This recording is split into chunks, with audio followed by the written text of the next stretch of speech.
Hello teachers.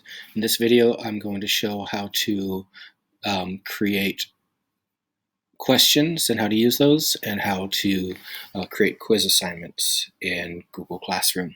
So as you can see, I'm in my classroom again. I'm in the classwork section just like before. I click on the create button. I talked about assignments. I talked about materials. You can go back and look at those videos if you'd like to. The quiz assignment is just that. It actually opens up, it creates, so you don't have to do anything here. It creates a blank Google form quiz for you. Don't worry about this, we're not on Chromebooks.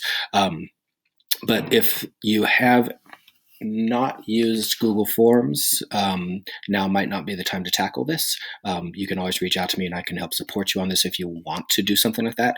But if you use Google Forms in a quiz format, then this is really nice because it automatically creates it for you. You just click on it to open it up, and then you start building your quiz in your Google form, and it just is already in your class assignment. You have to give it a title, just like always. And you have the same options over here. Who's it go to? Who's it go to? Is it graded? How many points is it worth? What's the due date? The topics, you can create the learning units like I've talked about before.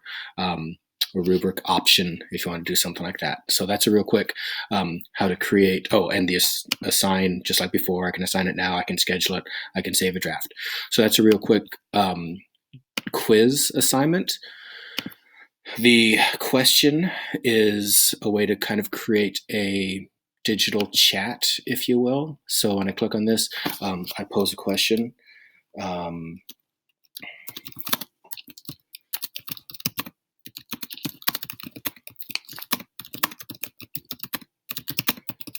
It could be at the beginning of the week, you pose a question based on the learning that you want the kids to do.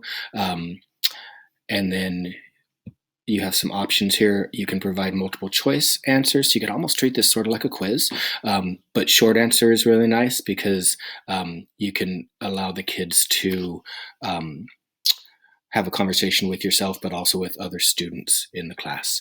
So you pose the quiz, or the question here. Again, you have the option of further instructions.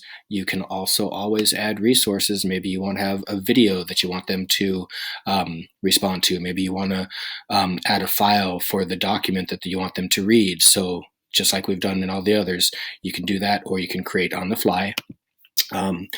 Here's my options over here. You'll notice with questions, it adds a couple things here. Students can reply to each other. This is up to you. I really like it.